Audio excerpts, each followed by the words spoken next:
All right, so today we have Deshuo Liu, who will tell us about quiver contraction on multi-loop quivers. Take it away. Thank you, Julius, for the invitation. So today I'm going to talk about the new progress on the Coulomb branch of quivers with multi-loop, and the title, as you see, as a request, I have to read it in Chinese. So it's called Quiver Contraction on Multi-Loop 辐缩病，在多圈幅理论。So basically, Fu here is it means quiver. So it was actually so it was an official name given by Nakajima to translate this word quiver into the Chinese letter. And this work they are mainly based on these three paper. So two of them has been is a joint work with Ami, Marcus, Guhesh, Chunhao, and Sam. And there will be another one which contains the new content, which will appear next week on the archive. So, okay. So before we start, I will tell you a bit about the motivation, like why we gonna care. So what is this multi-loop quiver, and then why we care about them. So the multi-loop is basically what I mean is a multi-adjoint representations. So because for a quiver, so usually we will use an edge between two nodes to denote a bifundamental matter content, and then a loop will be a very natural choice for a joint representation because they have two entries under the same gauge group. And so the multi-loop will means like we have on a single node, we will have many adjoint matters attached on a single node. And so why this is an interesting question? So firstly, it's interesting by itself because it's a family of a 3D to 4 quiver gauge series that we don't really know about the vacuum stratification of the Coulomb branch. And also, this kind of quiver it appears as a magnetic quiver for many series across dimensions.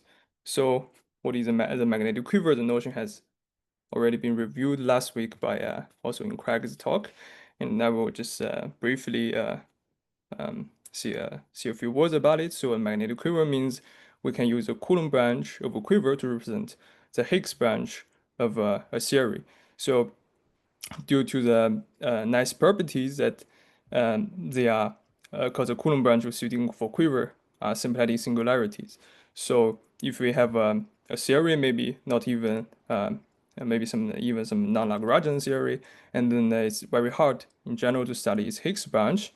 But if by any chance we know there is this correspondence between the Higgs branch and the Coulomb branch of the quiver, so we can just study the Coulomb branch of the quiver, which is we have much more tools to dealing with.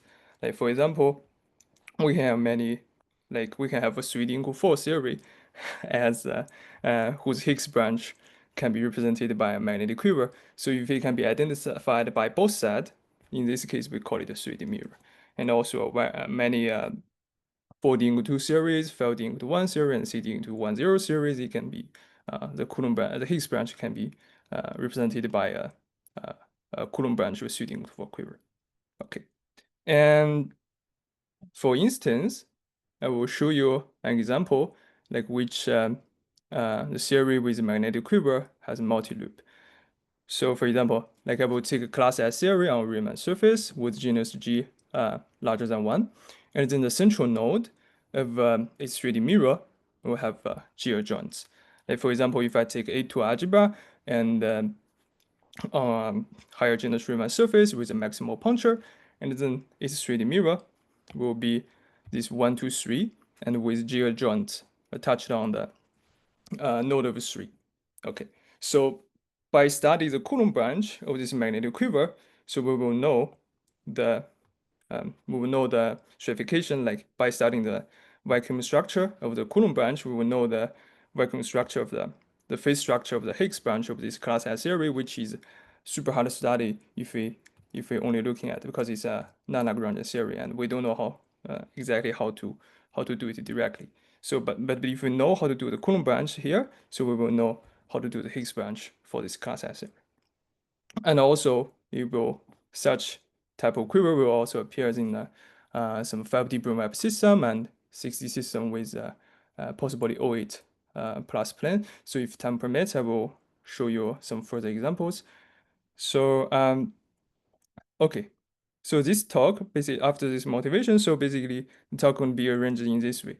So firstly, I will have a brief review of Higgs mechanism to remind you what's a Hasse diagram, what's the stratification of the Higgs and the Coulomb branch, and then later actually some of the notion will become super useful when I study the Coulomb branch, and later I will tell you what is a quiver contraction on the Coulomb branch, and then like how they related with the stratification of the Coulomb branch. If time permits, I will show you some further example which with branes. Okay, so let's start with a Higgs branch. No, with a Higgs mechanism. So this was maybe many of you are very familiar with it. So when we have a gauge theory, when we give waves to the field content, it can break our gauge group into its subgroups.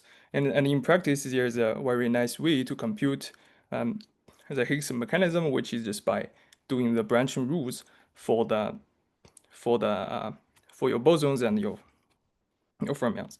Like for 3D into 4 theory, we will have for gauge theory with gauge group G, we can have the vector multiplet transformed in the adjoint representation, and then we can see like if it can be broken into a subgroup H, so we will just do the branching with the joint. So if we have so the joint of G can be branched into the joint of a subgroup H, and also with some other representation, which will be the W boson that are going to require mass. Okay, and then for the hypermultiplet, so also we will also need to calculate the branching of the hypermultiplet. It will be some part of it is also charged under the residual gauge group H, and if the Higgsing is available, so it must contain like the same representation, the same copies of representation. So at the vector multiplet which acquire masses. So if they don't contain the same copies of representations, then this Higgsing will not happen. Okay, so for example, so for U2 with N flavor, so we can one possible Higgsing is this U2 breaks into a U1 subgroup, and then the 4-dimension. So for the vector multiplets, the 4-dimensional adjoint representation will branch into the 1-dimension adjoint representation of this U1, which is trivial, and also another trivial representation, and also one-dimensional representation of charge 1 and one-dimensional representation of charge -1. And for the hypermultiplet, we have n copies of fundamental representation of U2, which are 2-dimensional, and they can be broken into they are branched into n copies of charge 1 hypers and the residual U1, and n copies of trivial matters. And we can see here, so this trivial representation can be absorbed by this triple representations, and then this charge 1 and charge -1, because you have to keep in mind that this is a 3D into 4 theory, so it will automatically contains another part of its charge conjugate. So charge 1 and charge -1, and they will be they're actually the same. So both of them can like absorb like one copies of this the hypermultiplet which transforms in the which are also charge 1 and this U1. So in total, after this absorption, we're going to be left with n-2 hypermultiplet, which has a charge 1 under this under the residual U1, so which gives us the theory of U1 with 2 flavors. And this U1 with 2 flavors, it can further broken into have this complete Higgsing into emptiness. Yes. And this Higgsing process, it can be captured by a very nice combinatoric tool, which is called Hasse diagram. So the relation between the Hasse diagram and Higgsing was firstly proposed into in the paper by Antoine, Santiago, Julias, Mihai, Marcus, Anton Zach, and Zheng Haozhou. And then basically, it's just what is a Hasse diagram is just like many dots with a partial order, and those dots can be connected by edges if they are related by the if it is permitted by the partial order. So for example, in our case, so this each dot represent different Higgsing phases. Like the bottom will be the one without any Higgsing, will be the original theory, and the middle dot will be the residual theory with gauge group U1, and then the top will be the complete Higgsing. The middle will be the partial Higgsing phase, and the top is a complete Higgsing phase. Okay, and geometrically, so because Higgs branch is a force reading to force theory is a hyperkähler reduction, so it's a symplectic singularity. So we can identify, also proposing showing in the paper, it can be identified. So the different Higgsing phases can be identified with the symplectic leaves of your symplectic singularity. So geometrically, you can intuitively you can think of like the origin theory. You can think of it as describing the most singular point, describing the origin. And then when you move away a little bit from the origin, you can entering like your degree of a singularity will be decreased, and you are entering another singular loci, which is described by the partial Higgsing phase. And then if you further move away to a most general point, which are smooth, then you are entering the completely Higgsing phase. Okay, and then like, but for each process in between, like you can always between any two leaves, you can always ask like what is the transition from one phase to another, right? And in our example, so it's very easy to determine like this phase, the top phase, because it is just the Higgs branch of this residual theory. But if you want to determine like the transition between the origin theory and this partial Higgsing, we need a little bit more data to know like what exactly it is. So, and this extra piece of data can be obtained by considering not just the branching into the residual group, but also the normalizer of the residual group. As we can see, if we're considering, so basically, let us still considering this U1 breaking. So this U2 can be breaking into this U1, we label it as U1Q, and its normalizer, we label it as U1P. And this under this branching pattern, so the adjoint of U2 will be branched into the adjoint of U1Q and adjoint of U1P, and then like charge 1 minus 1 and U1QP, and charge minus 1 1 and charge QP. And also the hypermultiplets, it will become the n copies of charge 1 hypers and U1Q, and n copies of charge 1 hypers and U1P. And if we looking at the representations which are charged trivially under the residual group, we will find like this also, they can also like describing a gauge theory, which is just U1 with n flavors. And then the Higgs branch of this transfer theory, so we call it a transfer theory. So the Higgs branch with the transfer theory is exactly describing the transition, which is like the yeah. Sorry, I didn't explain the notation. So AN minus 1 means the closure of a minipotent of the closure of the minimal nilpotent orbit of SLN, and AN minus 3 will be the closure of minimal nilpotent orbit of SLN minus 2. Okay. So on the Higgs branch of this transfer theory, we can see it's exactly AN minus 1. Okay, so that's one way like how we can identify the transverse slice through the Higgsing. Okay, but this identification only holds up to normalization, and later I will show you how to. But sometimes it can be we can allow some non-normal varieties, which I will show you precisely later through examples.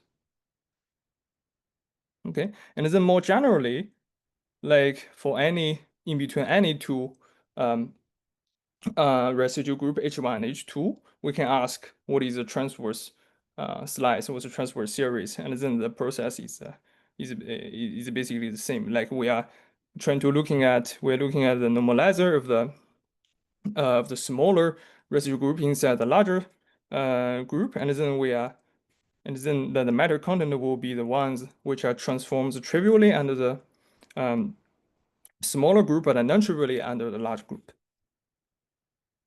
And by doing this, you can find the normalization of the slice between two Higgs faces.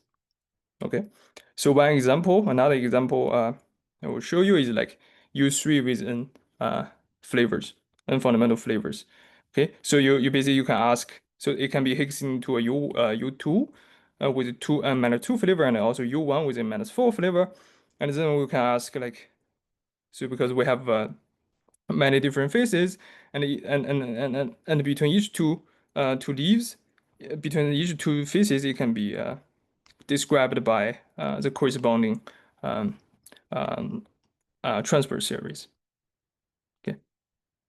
So is there any question so far regarding the Hasse diagrams? Okay.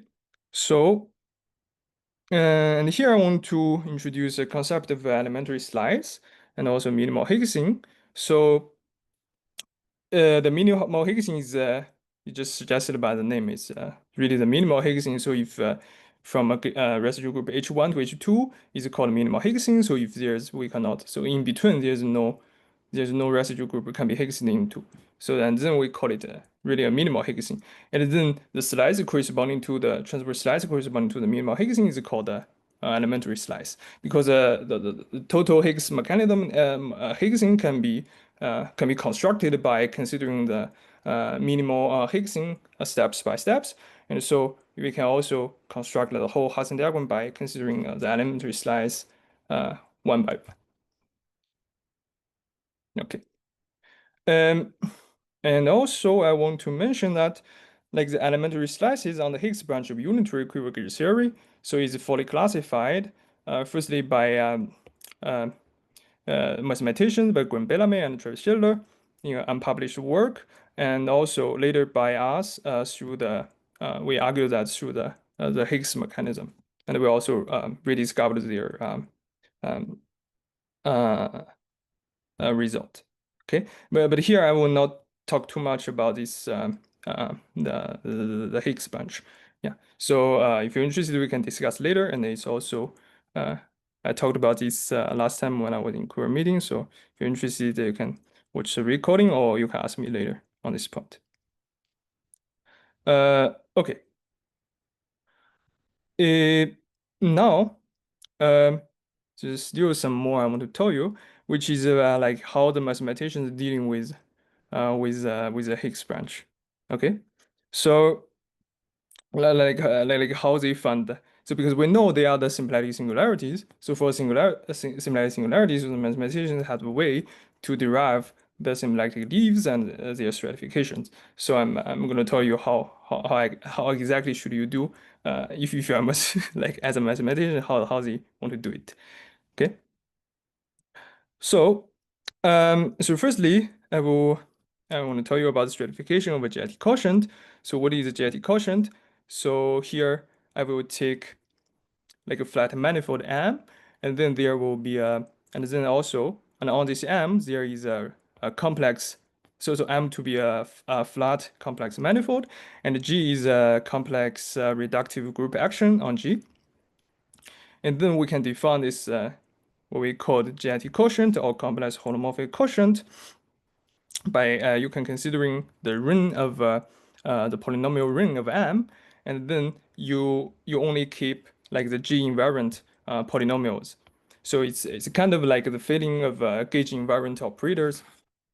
So which is yeah, in mathematics we call it a geometry quotient. Okay, and if you want to know like the stratification of this geometry quotient, so you should consult this Luna slice theorem. So it was originally it was in the paper called this Slices Itale. which is written in French by Domingo Luna. So correct me if my French pronunciation is not good. So, but in general, it can be, so the theorem can be summarized in this way. So the strata of this genetic quotient is one-to-one correspondence to the subgroups up to conjugation, to certain subgroups up to conjugation. So those subgroups need to satisfy two conditions. So one condition is that, so I call it H, the subgroup. So H have to be a stabilizer of the subvariety MH inside M. And also the dimension of this subvariety cautioned by the induced action of G have to be larger than 0. So if H satisfies this condition, it can label like a strata uniquely.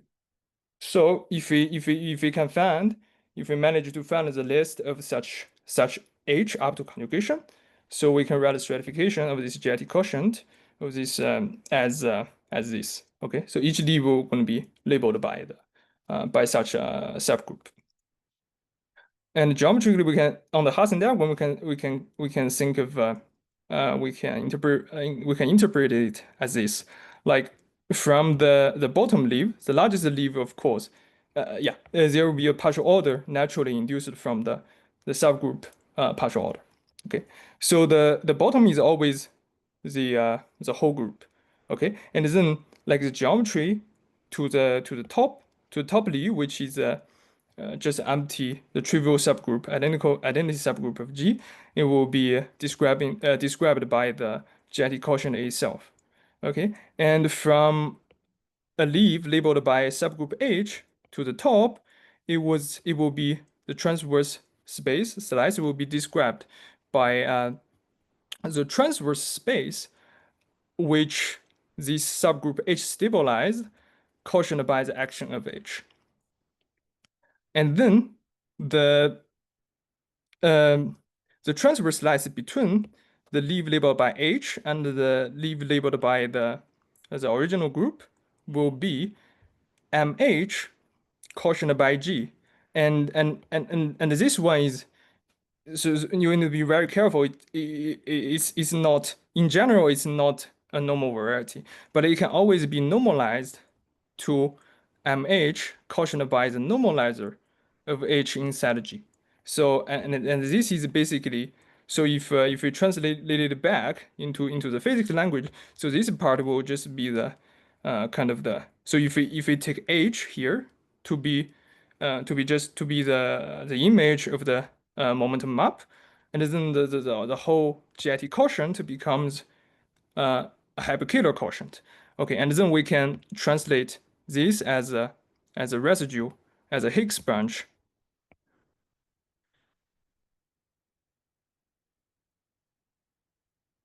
of our residue theory.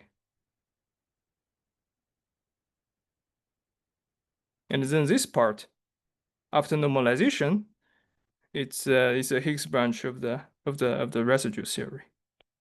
Residual theory.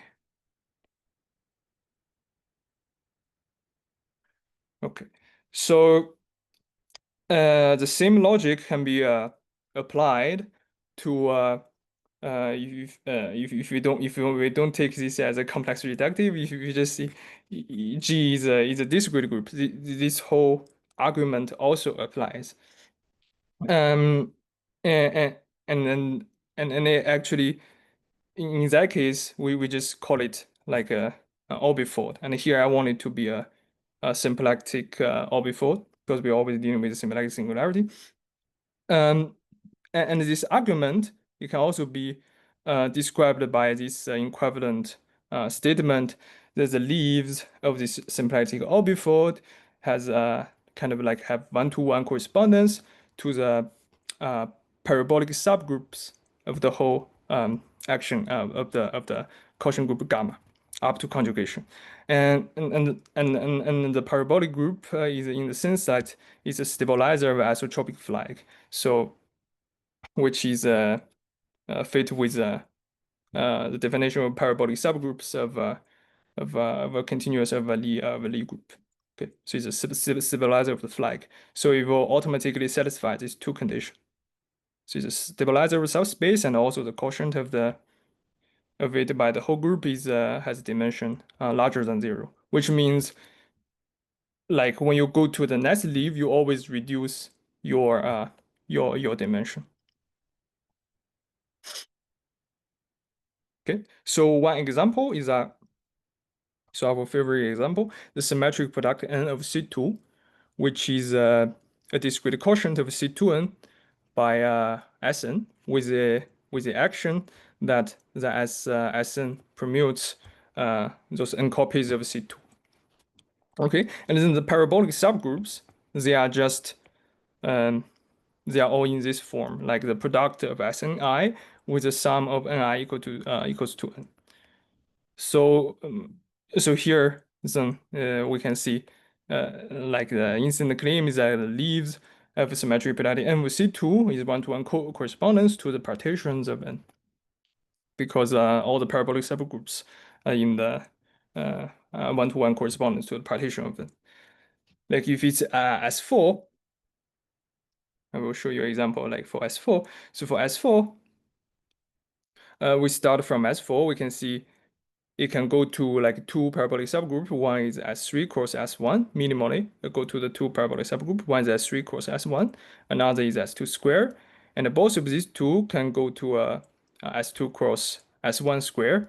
And then at the top, it will be just S1 to the fourth, which S1 is just a trivial group. We can, so in practice, we usually omit them, but here I just want to show you like this argument, so I just keep them.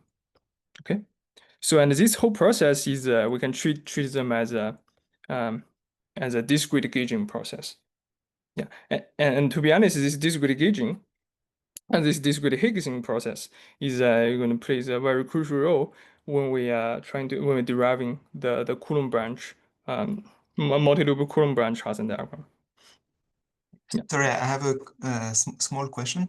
Yeah. Maybe I did not pay attention enough. But so, what does the Luna theorem tell you exactly? It gives you the it tells you that the leaves are in bijection with the groups that satisfy. Yeah. So basically, you can examine like the subvarieties of M, or you can just examine like the subgroups of M. So if it is a stabilizer of a certain subspace of M, So you have to scan, like concretely, how do you use it? You have to compute MH for each. Yeah, basically I will scan like all the possible subgroups. So you scan through all the subgroups, or each subgroup you compute MH. Yes. And then you check whether the dimension of MH. Exactly. Okay. And so then once you have this list, you know that this is the list of strata, but then it doesn't tell you, well, I guess then the order is given by inclusion of groups and so on. Exactly.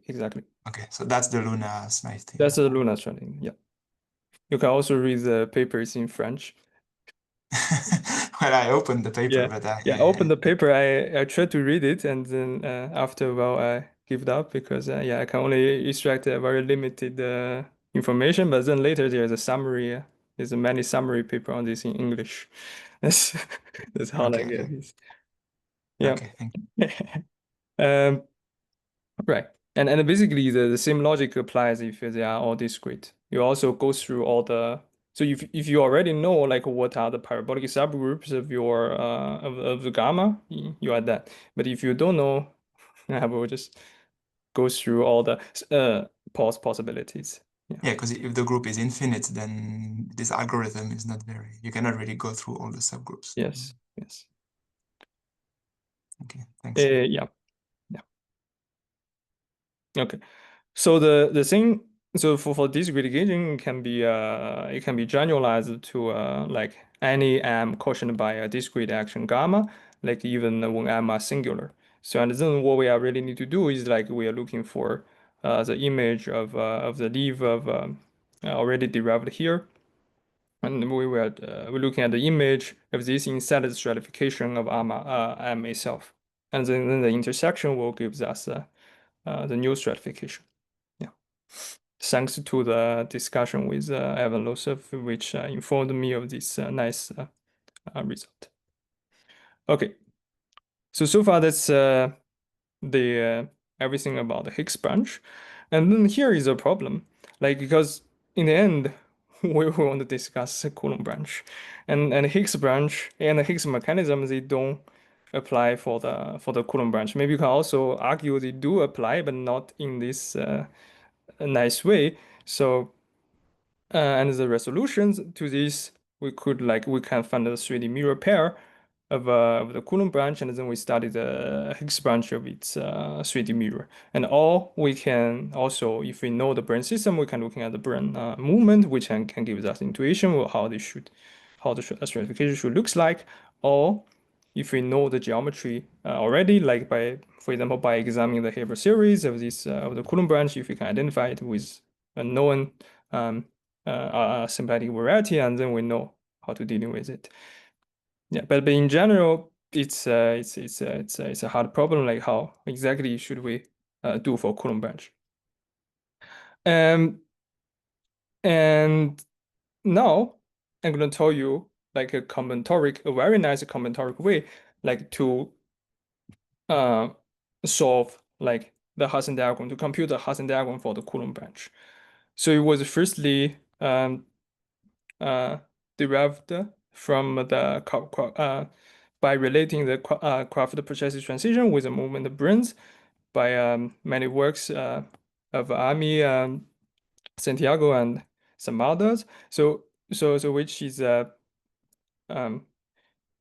the basic concept is that on the Coulomb branch, if we start with a quiver Q, so it's a little bit different from it's the opposite. Actually, it's the opposite direction of the Higgs branch. Because from the Higgs branch, we always go from the bottom to the top, which means at each leaf the quiver they are describing the slice to the top. And for the Coulomb branch, this algorithm tells us to go down. Like we are really the quiver at each leaf they are really describing the closure. So it's basically like so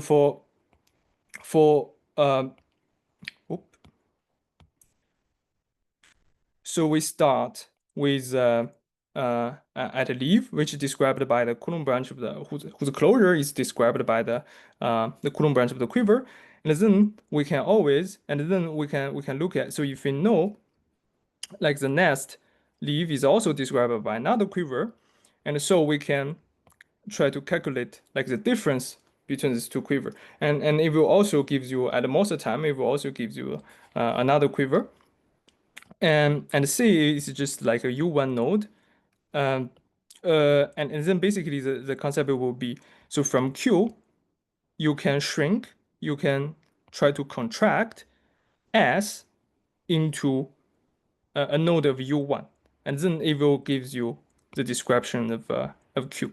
So basically, if we move this equation here, so it will looks like Q prime equals to Q minus S plus C.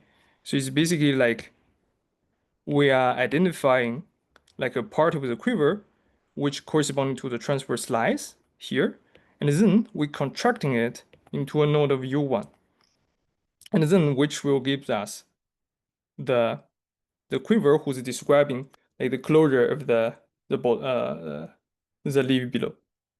Like for example, that to demonstrate, if we start with this quiver, so which has an unframed version, which have a framed version, and from here, what we do is like we just subtract or we contract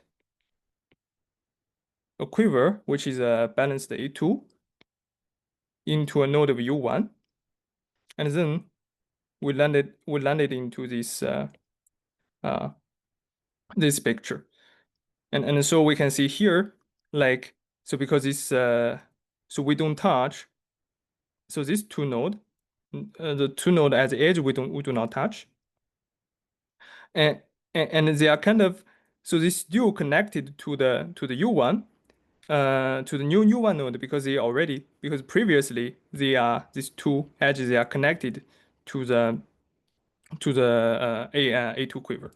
Okay, so after the contraction, so all the connections between them will be inherited by the new node. So that's why we call it like a quiver contraction. Yeah. And further, because now we already landed like a 4 balanced quiver, so we will do it. We will contracting it into a single node of U1, which gives us a 4 transition. Okay, and then here is will be the unframed version. And these two things are basically they are equivalent, because for unitary quiver, you can always turn a framed quiver into an unframed quiver by absorb all the flavor node into a single U1. Okay, so and currently there is we have a list of all the known S, which can be used to subtract from the quiver. So so part of them is summarizing the paper of Antoine, Julius, Ami, Marcus, and Zhenghao on the paper with Alphan Grassmannian, Brane and Alphan Grassmannian, and also there are there are a few new slices appears also in the recent paper of Antoine, Marcus, Sinan, and Contant, and also in our paper talking about abelian theory with Ami and Julius. Yeah. So here is the list. It basically contains all the balanced ADE quiver, ABCDFG quiver, and also some other interesting stuffs. Okay. But today I will not talk about any non-simple list quiver. I will mostly focusing on the simple list ones. Okay. So for the unitary quiver, so we don't allow any non-simple list order at the beginning.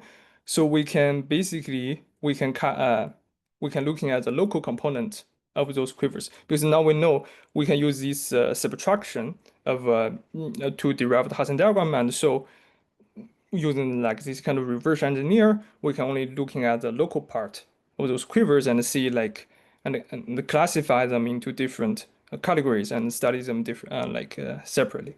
Okay, so and after like going through this kind of list, so we know like all these quiver locally, we can just for all the quivers which have non-trivial Coulomb branch, so locally they must be containing, and they must, and also they can only contain these 3 types. So one is like it can contain like an ADE quiver. Okay, it can be like a rank K ADE. It don't need to be like only 1 copies of ADE. It can be K copies of ADE quivers locally, and also it can contain loops, and they can have like this locally this multi-edges quiver, like this AN quiver, or I call it like K copies of AN quiver.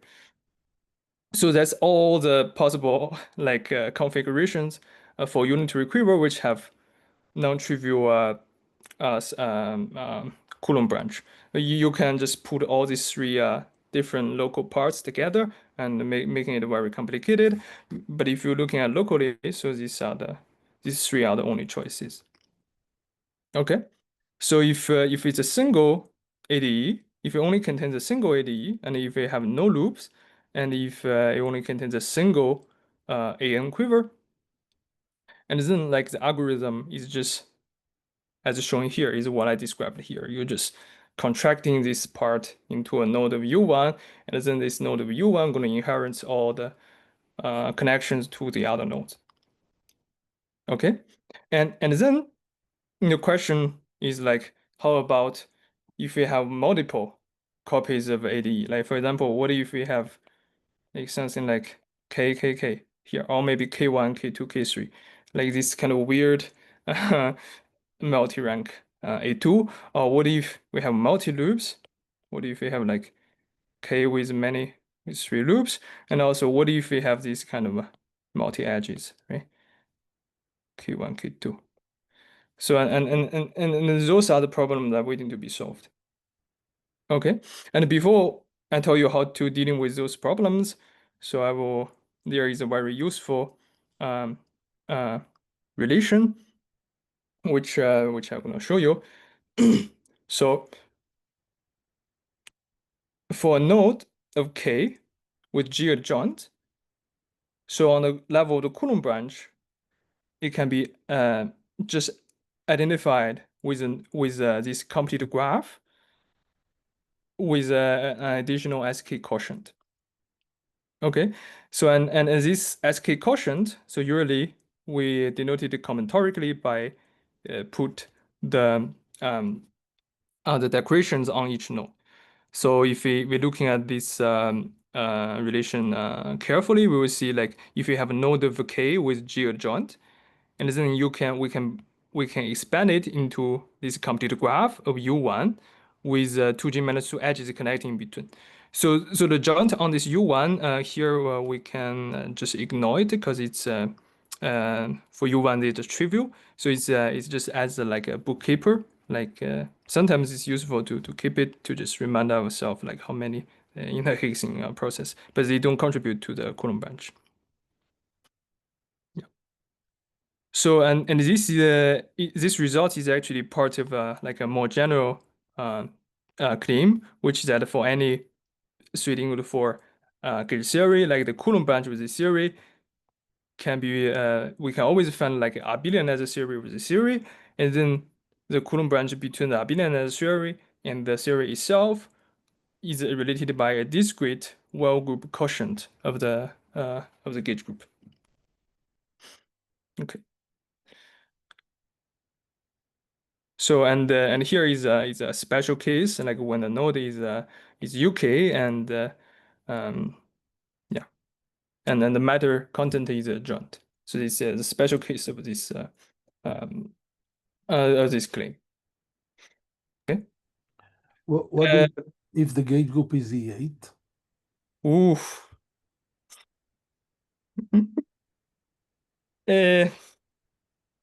Yeah, this claim still holds, but then I have to think about the what the abelian as a quiver should be. It might be a very yeah, and then it's a quotient of the Well group of E8, which have very high order. Then I don't probably it's not that useful in that case to think of this way. Yeah, but in principle, if you want a Hasse diagram of E8 quiver, like with the gauge group E8, if you have enough computing power, you can always do this. Yeah. So, okay. So after this nice relation, so we can actually get access to some more complicated cases. Like for example, we can considering the case with only one adjoint. So this was proposed in the paper of Antoine Julias and also some early work of Ami, Antoine, Julias, and Zheng Hao. So basically, they are looking at the this decorated. They are looking at the quiver with just one loop, and then they see like, you firstly what you do is like you expand it as a bouquet, and then you're trying to identify. You just merge the node into each other, and then after you merging them, and the edge connecting to it will become a non-symplectic node, which is a very exhaustive phenomenon. And then here also you can see it naturally fits with our claim on the discrete Higgsing on Sn. Because when you are merging all these nodes together, when you're merging k different nodes together, so each phase will be corresponding to a partition of n, which is like corresponding to a parabolic subgroup of Sn. Yeah, and also the slices it can be identified. So if we are merging and also when you merge the node, the decoration will also add up together. Like so, it's better maybe to show you one example here. So if we start with this U1 with if we start with this U1 3 with a joint loop, which is the same on the Coulomb branch as this quiver, and then what we do, so following this this rule, which may looks a little bit abstract here, so but what we really do is just very simple. It's like we're just merging two nodes together, and then it becomes one with 2 decoration on it. And another, we don't touch it. And in this case, the transition is a A1 transition, client A1 transition. And further, we can merge these 2 nodes together. And it will give us one with non-simple edge 3. And also the decoration becomes 3 of them. So the non-simple listeners is basically the same as the number of decoration. So here, one of them is the decoration here is really the number of decoration is a redundant information. That's why, like in their previous paper, they didn't put the number of decoration. But later we will see, like for multi-loop case, this number of decoration is not a redundant information. It's a pretty crucial thing we need to keep track of. Okay, and here, if we're merging these 2 different nodes together, it gives us M1 transition, which is a non-normal slice which normalized to C2. So later, if time permits, I will comment more on this non-normal slices, family of the non-normal slice. Okay, and also we can looking at the multi-ADE case, and the multi-ADE case is basically you can think of like you can shrink if you have like n copies of QADE, you can always you can shrink one of the ADE into a node of U1 with decoration, and then the transition will be a k+1 union of your ADE singularity, and the k will be the number of like how many ADE you already shrinked into a node of U1. So at the end, if you start with n QADE, so after like n steps, you will get a node of n with a single loop. So that's why like we classify like a multi-ADE and a single loop into the same category, into the same set of series. Okay. So and then the question is next question is like what should be the multi-loop rules? How do we dealing with a multi-loop quiver? And to be honest, it's actually easier than this case, than the single loop case, because for the simple loop, you will have this non-simple lace edge. Sometimes it will cause some, it will give you some other direction on the Coulomb branch. But when you're looking at the multi-loop quivers, there will be no non-simple lace edge appears, which is discussed in the paper, which will appear next week. So basically, yeah, so this rule schematically, like graphically, can be the most general subtraction pattern, contraction pattern for the multi-loop quiver. Gonna be looks like this. This graph sounds scary, but if you just summarize it, it's very simple. So it's just like you write your quiver as abelian as a quiver, which is like a complete graph. No matter how many nodes with multi-loops on it, you just expand it into a complete graph, right? And then you just perform like the quiver contraction, the normal quiver contraction we know. And then we just need a special rule to identify the slice.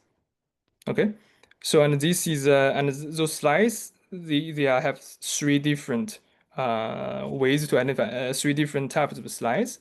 So if when you're contracting the quiver together, if the decorations on the 2 nodes are the same, it gives you what we call the capital CG singularity, which is locally a DG+1 client singularity, but additionally there is S2 intrinsic symmetry acting on it. And then if the decoration on both nodes, so yeah, so here I use 2 different colors of decoration, but in general, it can be infinite many colors of decorations on it, because we can allow like many different nodes with multi loops, and if the quiver is complicated enough, it can be after some transitions, all those decorations, they can be mixed together. So this is actually corresponding to like a diagonal subgroup of 2 different SN. Okay. And then if the decorations, they are all proportional to each other, like if then like the slice is a new family of non-normal slice, we call it μg+1. And this μg+1 is normalized to the client a 2G-3 singularity.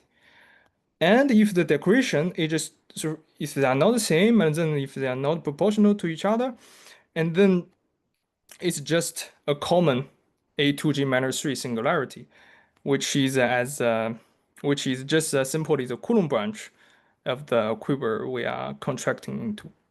Okay, so it's kind of you can also think of this CG and mu G plus 1 is some of something like derived, like the cousin of this A2G minus 3 singularity. So one of them is its non-normal cousin because it's kind of normalized into A2G minus 3, and another one is a S2 quotient of this A2G minus 3 because it's locally a DG plus 1 singularity, which is the same as A2G minus 3 quotient by S2.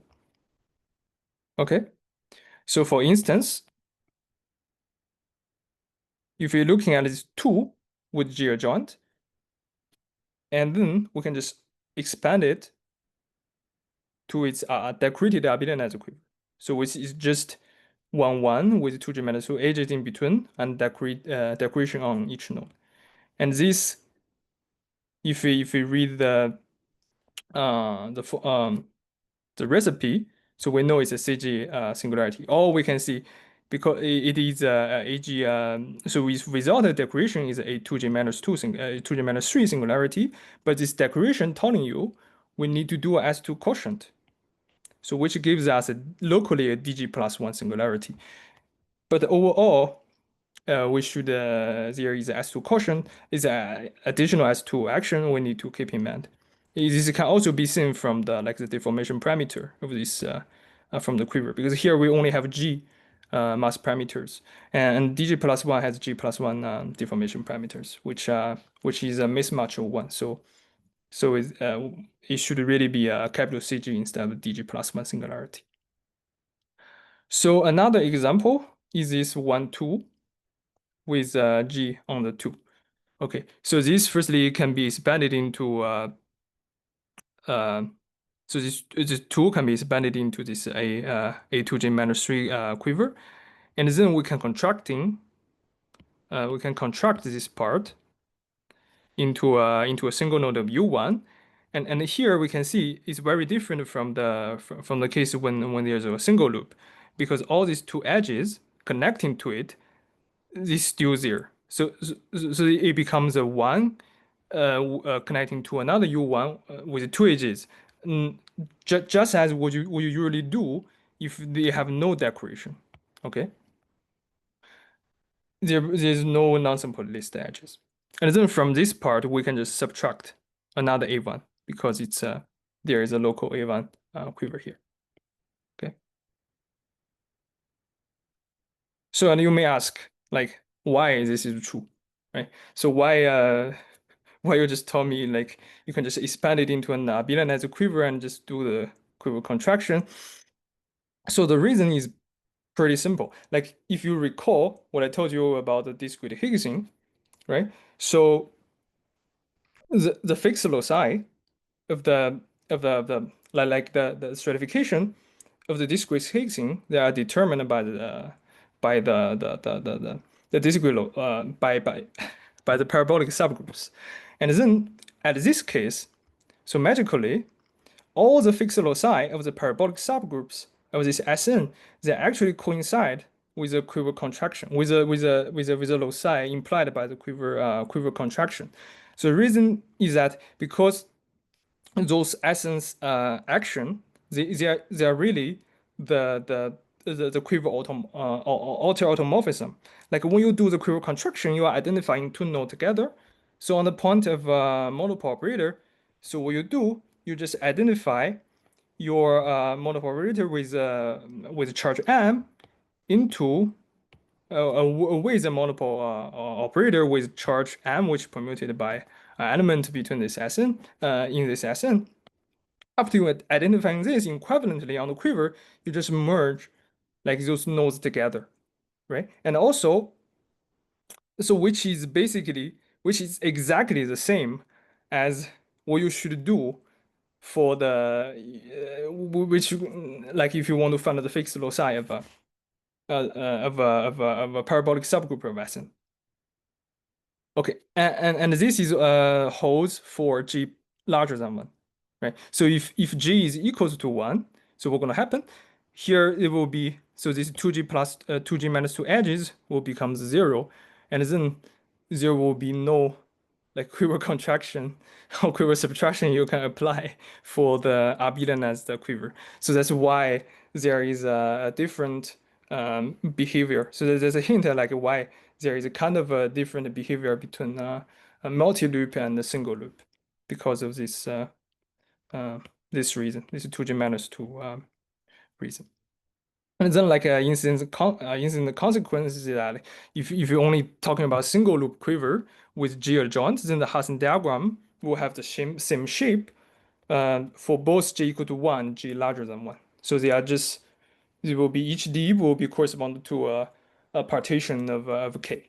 Yeah, but this is just for a single loop quiver, a single node quiver. If we have if we attach it to anything, then like the Hasse diagram for G equal to 1 and G equal to larger than 1 for single loop and multi loop, it will just immediately be different. It will yeah. I have a question about your general formula above. You had alpha 1, alpha 2, and so on. Yep. Yes, here. So maybe I missed it, but did you say what is alpha 1, alpha 2? Alpha 1 and alpha 2 are the number of decorations. The number of different. decorations. So for instance, I could have 2 yeah. red decorations and 3 green. Exactly. Like for example, if I just do here, like right, we can have 2 with G loops. We can have another 2 with G1 loop, G2 loop. Have 2 with G3 loop, and then the abelian as a picture will be, yeah, maybe you already already know what I'm going to show you. Maybe I will just have 2. It's already enough to demonstrate. Or it will be 2. It's just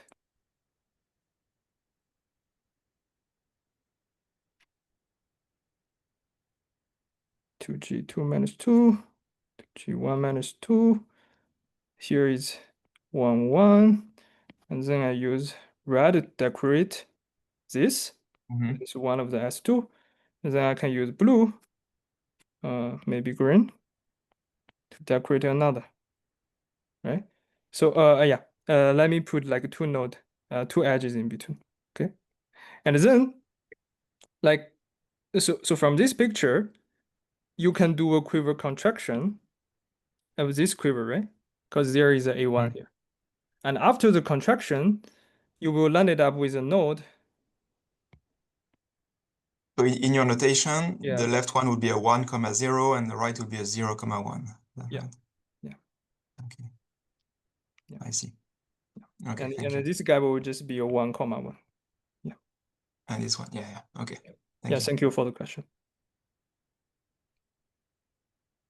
Yeah, and more generally, yeah, you can have any any number you want.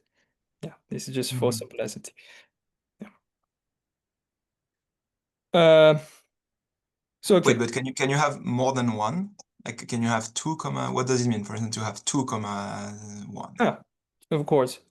Like here. So for example, if you just merge all this thing together into the bottom of the Hasse diagram, Oh, then you would count 2, 2. Yeah, it's just 2, 2. Yes. Let's see. Yeah.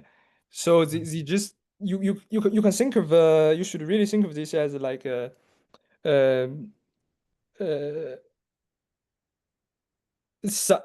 what subgroup of this S product of SK should be. It just encodes the information of which subgroup it is. Yes. Okay. Thank you. Yeah. Thanks for the question. All right. So that will be like the basic. That's basically all of the algorithm, and also there's yeah, maybe a little bit more about like I'm not really telling you about what the slice is. So okay, I'm running out of time, but yeah, after telling the slice, I will stop. So Cn, so locally is a Dn plus 1 with S2 symmetry. So So what I really mean by this S2 symmetry is that if you think about the blow-up picture of dg plus 1, dn plus 1, so it will just be n plus 1 p1s, like arranged as a shape of the Dinkin diagram. And then when you going through a loop on the base fiber, and it will permute, there will be a S2 monodromy map, which permutes these two p1s, which has correspond to these two p1s on the Dinkin diagram. And so what the consequence of this is that you cannot just choose the size of your p1 freely. So these two p1 have to be the same size. Okay, and then like you can basically like and then like the symmetry of this of the vector space spanned by the deformation parameters of so instead of like the symmetry of this the vector group of this vector space, instead of dn plus 1, the vector group of dn plus 1 was reduced to the vector group of Cn, so which is on the Dinkin diagram, it's just the folding operation. So that's a reason like why, one of the reasons like why the people, the mathematicians, they call it a Cn singularity instead of just the dn plus 1 singularity. And then we can see it like the number of deformation. It also fits with our with the physics mass parameter, because we always have like when we have n loops, we only have n mass parameters can be turned on, which is which should be fitted into this Cn picture instead of dn plus 1 picture. Deshuo? Yep. How much longer were you thinking? Because it's now 3 minutes past 5. Okay, I think maybe it's already like a good time to stop, because I already yeah. Yeah, I mean you can still conclude, but you know, Sure. just so you know, like 5-10 minutes. Maybe one more result, and then I will stop. Like if we can discuss the details if you're still interested after the recording. Okay. And then after these multi-loops, there's also another thing we should put into our picture, which are the multi-edges, which basically like the multi-ADEs. Like we have k copies of an quiver, and then it's basically very similar to the case of a multi-ADE, but the only difference is that now, like instead of if we have n copies of AG quiver here, and then each time we also like contracting one of the AN quiver into a node of U1. But then the difference is like instead of a single loop, now we pick up like a G loops on it. Okay, if we can, you can also think of like, so you can like n copy. You can think of n copies of the A1 quiver as a limit of this picture, and now it's so this guy we will go through. So after n steps,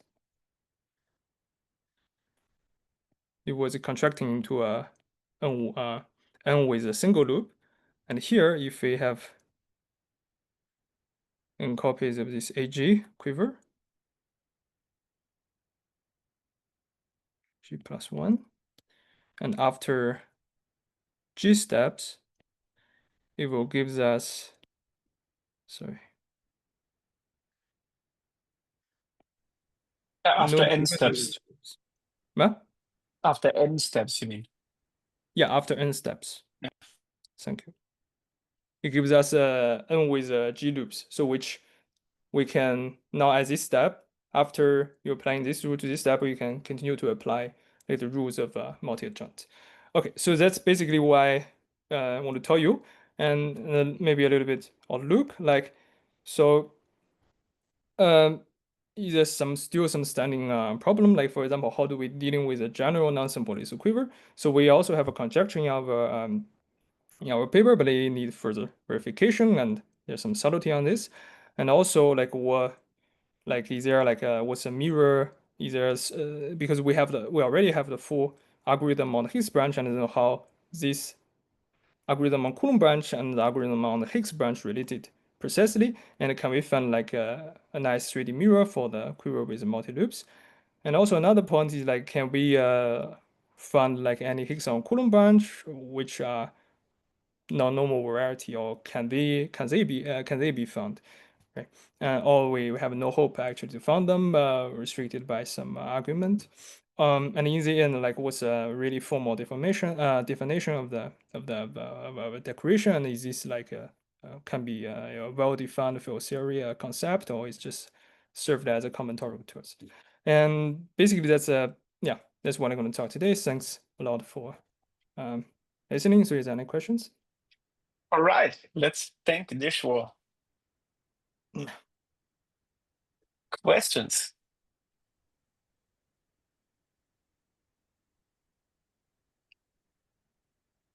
Yeah, you've been very, very clear. Good. Yeah. I already Just, asked my questions. Yeah. You're off the hook, Anton. Okay, Yeah. if there are no questions, then maybe people want to wait until we stop the recording. So let's Yeah. thank Deshuo again, and we'll go off the record.